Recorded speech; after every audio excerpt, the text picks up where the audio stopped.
우리가 하나님의 말씀에 앞서 성도의 교제, 코이노니아의 시간을 갖는 것은 하나님 말씀을 더욱 가깝게 하는 일은 아닐까라는 생각을 해봅니다.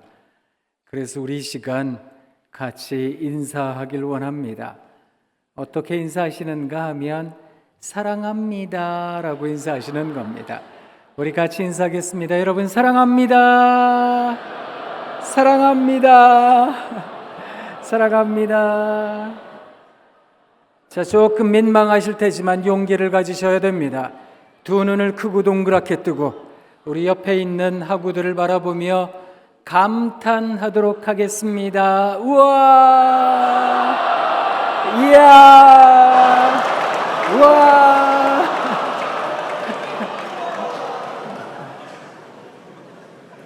우리 하나님께서 우리 모두에게 평강도 해주시길 원합니다. 아침에 수업하시느라 고생하셨을 텐데 이곳에서 우리 하나님 주시는 평안이 여러분에게 가득하시기를 빕니다. 또 더불어 우리 안에 기쁨이 있어야 하겠습니다. 십자가 내가 처음 볼 때에 나의 마음의 큰 고통 사라져 오늘 믿고서 내 눈 밝았네 참 내 기쁨 영원하도다. 우리들의 기쁨이 영원하려면 그 십자가에 달리신 우리들의 주님에 대한 집중력을 가질 때라고 찬송은 우리들에게 가르쳐 줍니다. 좀 전에 우리 찬양대 참 귀한 음성을 들려주셨다 그런 생각합니다. 우리 주님의 뒤를 쫓아가겠습니다. 보혈의 은혜를 따라 살겠습니다. 그것을 우리가 다짐하는 사순절 기간을 보내고 있습니다. 구약 이사야 선지자가 가르쳐준 것처럼 우리들의 하나님의 이름은 기묘자라 모사라, 그것을 영어 성경에는 Wonderful Counselor라고 이야기를 합니다. 우리가 무엇을 말하든 하나님께서는 들으시겠다는 겁니다. 우리의 답답한 마음, 컬컬한 마음, 우리가 방향을 갈피를 찾지 못하고 이리저리 불안해할 때마다 우리 하나님께서는 우리들의 음성을 들으시겠다 약속하셨던 겁니다. 그는 전능하신 아버지 하나님이시랍니다. 전능한 하나님은 때로 무서울 수도 있겠습니다. 감히 범접할 수 없는 거리감이 느껴질 수도 있겠습니다.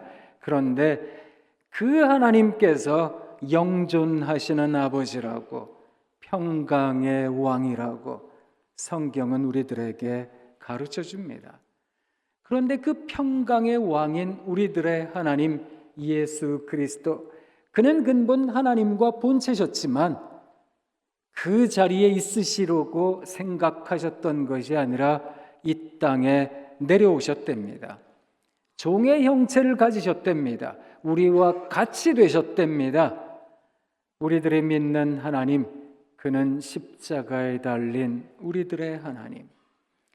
이 세상에서 말하는 하나님들은 소위 우상이라고 이야기하는 것들은 우리들에게 약속합니다.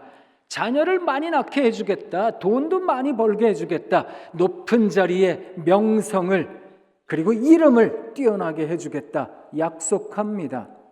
그런데 우리들의 하나님은 십자가에 달린 갸냘픈 하나님이시라라는 겁니다. 위르겐 몰트만이라는 사람이 십자가에 달리신 하나님이라는 책을 썼습니다. 그 한 대목을 여러분들에게 읽어드리도록 하겠습니다. 공공연하게 낙관주의적 미래상만을 내걸고 이 사회에서 십자가에 달려 처형당한 하나님을 회상한다는 것은 무엇을 의미하는가? 그것은 우리 모두가 회피하고자 하는 걸림돌은 아닌가? 그러나 모두의 걸림돌로 엄연히 서 있는 십자가에 처형당한 하나님에 대한 기억만이 오늘의 상황, 역사의 법칙, 그리고 억압들로부터 인간을 변화시킬 수 있다. 만일 교회가 참된 그리스도의 교회가 되고자 한다면 십자가에 달려 처형당한 그리스도에게 돌아가 이 세상에 대한 그리스도의 사랑을 보여주어야 한다. 인간을 억압하고 분리시키는 이 사회에서 기독교 자체가 인간을 억압하고 분리하는 도구가 되느냐, 아니면 그 반대가 되느냐 하는 문제는 기독교가 십자가에 달린 예수님을 우리가 모르는 어떤 낯선 사람으로 이해하느냐, 아니면 기독교 그 자체를 결정하는 우리들의 메시아로 인정하느냐에 있다. 이 세상은 어쩌면 우리들에게 십자가에 달린 하나님을 부정하라고 말하는지도 모르겠습니다. 아니, 그렇게 살아가면 그거 실패한 인생 아니냐고, 그거 덜 떨어진 인생 아니냐고, 그게 뭐가 대단한 거냐고. 그런데 우리들이 믿는 하나님은 십자가에 달린 하나님이시다라는 겁니다. 그 하나님께서는 문제를 해결하기 위하여 이 땅에 오신 것이 아니라는 생각마저 해봅니다. 어쩌면 인생이 생각하고 있는 문제 해결이라고 하는 거예요, 병고침이요, 돈도 많이 버는 거예요, 높은 자리에 가는 거예요, 소위 떵떵거리며 살아가는 것. 아니, 호랑이는 죽어서 가죽을 남기고 사람은 죽어서 이름을 남겨야 된다는데 적어도 내 이름 석자 하나만큼은 이 땅에 남겨둬야 되는 거 아닙니까? 그렇게 생각하며 우리는 살아갈 때가 참 많이 있습니다. 소위 이 세상이 이야기하는 기준, 그 잣대라고 하는 것이 우리의 삶의 깊숙한 곳에 파고들어서 나도 그렇게 살아야 되는 건 아닐까라는 생각마저 우리는 하고 살아갑니다. 그런데 십자가에 달린 우리들의 하나님께서 가르쳐 주시는 게 있습니다. 그는 영존하시는 아버지라 평강의 왕이라. 그 전능성이라고 하는 것이 어떻게 이 땅에 드러나는가 하면 아버지의 품과 같은 너른 마음, 그리고 우리 마음 가운데 주시는 평안함으로 가득한 평화의 왕, 그 모습이 현실적으로는 십자가에 달리는 모습으로 나타나고 계신다는 겁니다. 우리가 세상 살아가며 어떻게 살아야 될까? 우리 주님을 바라봅니다. 우리가 이마에 라틴 십자가, 세로 십자가를 긋고 제2 수요일로부터 사순절을 살아가고 있습니다. 우리는 죄입니다. 우리는 죄로 돌아갈 겁니다. 우리는 흙입니다. 흙으로 돌아갈 겁니다. 복음을 받아들이겠습니다. 복음을 따르겠습니다. 그리고 우리가 하루하루 살아갑니다. 그렇다면 우리들의 삶의 모습은 어떠해야 되는 것일까요? 베드로라는 사람이 예수님을 만났습니다. 예수님께서 디베라 바닷가에서 베드로를 만나셔서 요한의 아들 시몬아, 너나 사랑하냐? 3번 물어보셨습니다. 그때마다 베드로가 멋쩍은지 대답했습니다. 주님이 아시잖아요. 주님께서 베드로에게 말씀하셨습니다. 네가 젊어서는 띠띠고 아무데나 돌아다녔지만 나이가 들어서는 사람들이 너에게 띠를 띄우고 네가 원하지 않는 곳으로 너를 데리고 가게 될 거다. 주의 사랑하는 제자 요한은 그것을 베드로의 마지막이 어떠한 것이다, 주님께서 가르쳐 주신 거라고 해석하기도 했습니다. 실제로 교회의 전통에 의하면 베드로라는 사람은 로마의 박해 때에 그 박해를 피해 도망가려고 했다는 겁니다. 로마에 큰 화재가 나타났습니다. 14개 구역 가운데 10개 구역이 전소될 정도였다는 겁니다. 역사학자들에 의하면 네로가 자기 궁궐을 짓고자 일부러 방화를 저지른 거다라고 알려져 있기도 합니다. 그 책임을 누구에게 떠맡겼는가 하면 그리스도인들에게. 그래서 그리스도인들을 장대에 매달아서 원형 경기장의 횃불로 사용하기까지 했습니다. 그렇게 무참하게 사람들을 죽일 때가 많았던 겁니다. 그게 두려워 베드로는 비아 아피아, 아피아의 길을 따라 도망가고 있었답니다. 그때 저 앞에서 예수님께서 걸어오시는 것을 보았답니다. 그때 했던 베드로의 말, 우리가 너무나 잘 아는 쿠어 바디스 도미네, 주님 어디로 가십니까? 그때 주님께서 말씀하셨답니다. 나는 네가 버리고 가는 로마로 향해 간다. 거기에서 십자가에 달릴 거다. 베드로는 그 길로 회개하고 다시 로마에 가서 나 같은 죄인이 어떻게 예수님처럼 똑바로 못 박히겠습니까? 나를 거꾸로 못 박아 주십시오. 그리고 이 사람 십자가형을 받았답니다. 어쩌면 우리가 살아가는 인생의 여정에 우리 주님께서 어떤 길을 걸어가셨던 것인가, 그것을 묵상한다라고 하는 것은 때로 어리석은 것처럼 여겨질지도 모르겠습니다. 내가 원하는 게 있으니까, 내가 바라는 게 있으니까 어떻게든 그걸 쟁취해야 된다고 생각하니까, 그러다 보면 사실 나를 십자가의 길에 둔다, 우리 주님을 따라간다, 그것은 가히 불가능해 보이기까지 합니다. 그런데 우리 주님께서 보여주셨던 것처럼 우리 역시 종의 형체를 가져야 되겠습니다. 주님, 저는 아무것도 아닙니다. 저라는 인생은 보잘것없는 종에 불과합니다. 종은 그저 해야 할 일을 했을 뿐입니다 하고 조용히 사라질 수 있어야 되겠습니다. 그게 사순절 오늘을 걸어가는 우리의 모습이 아닐까. 올해가 윤동주 시인의 사망 80주기입니다. 27이라는 젊은 나이에 세상 떠난 윤동주, 그는 부끄러워했던 사람입니다. 그냥 창피해서 부끄러워했던 게 아니라 이것저것 생각할 때마다 모자란 자기 자신이 눈에 들어왔기 때문입니다.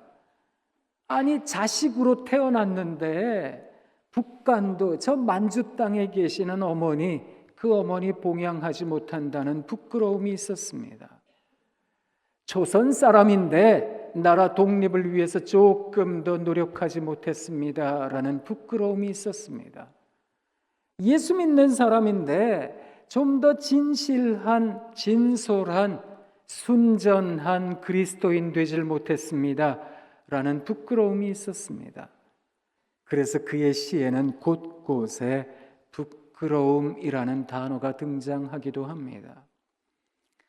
우리 한국 사람들에게 제일 많이 읽히는 윤동주 시인의 시, 서시, 거기에도 부끄러움이라는 단어가 나옵니다.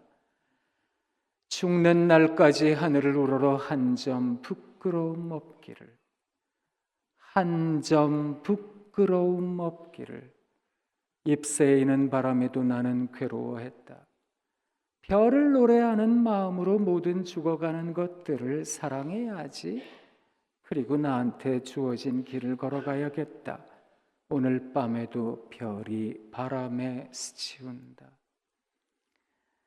별이라고 하는 것과 바람이라고 하는 현상 사이에는 수십만, 수백만 킬로미터의 간극이 있을 겁니다. 그런데 내 살아가는 현상, 내 살아가는 현재, 바람이 불면 모든 게 다 뒤집어지는 것 같고 모든 게 다 혼란해지는 것 같습니다. 그러니까 별을 바라보는 내 눈이 자꾸만 그 바람에 스치우더라는 겁니다. 그런데 바로 그러니까 시인은 부끄러워했던 겁니다. 하나님, 저 진솔하게 살고 싶은데요, 하나님. 그런데 제 마음이 자꾸만 허망한 것을 봅니다. 하나님, 제가 십자가 앞에서 고꾸러져야 될 인생인데, 주님의 길을 쫓아가야 할 사람인데 자꾸만 이것도 하고 싶고 저것도 되고 싶고, 그래서 욕심낼 때가 많은 인생입니다. 주님, 부끄럽습니다. 그것이 사순절 기간 내내 우리들에게 들려오는 음성이길 원합니다. 내일부터 우리가 사경회 귀한 은혜의 자리를 사모합니다. 사랑하는 장신의 신앙가족 여러분, 교회 음악함이 무엇일까? 기독교 교육함이란 무엇일까? 그리고 신학함이란 어떤 것일까? 그것을 다시 한번 마음에 크게 깨달아보는 좋은 시간이 되길 원합니다.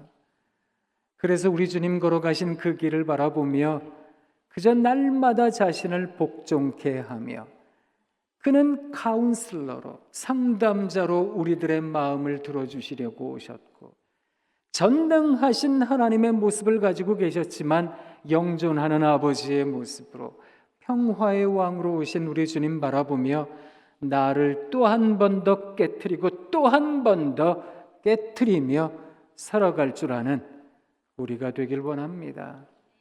사경회 위에서 기도하는 내내 사랑하는 장신의 신앙 식구 여러분, 우리의 마음을 정돈해야 되겠습니다. 그리고 열심히 사경회 시간 통해서 하나님 은혜 받겠습니다. 그저 부끄러워할 줄 아는 그리스도인 베드로처럼 다시 십자가의 길을 걷겠습니다 라는 다짐이 우리들 모두에게 있기를 원합니다.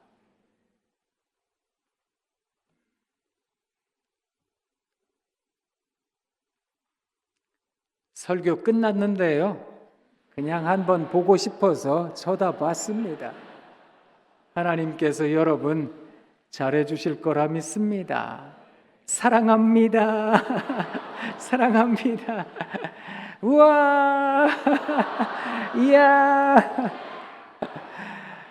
하나님 참 고맙습니다. 우리 모두에게 은혜 더해 주셔서 고맙습니다. 주님 주신 은혜가 크니 인간적 생각으로, 세상적 마음으로 살아가지 않겠습니다. 그저 주님 주신 은혜를 갖고 날마다 우리 주님처럼 그리스도의 마음을 갖고 예수님 마음을 갖고 살아갈 수 있는 사람 되겠습니다. 그렇게 하나님 앞에 나아가는 우리 모두를 주님 긍휼히 여겨 주옵소서. 예수님 이름으로 기도합니다. 아멘.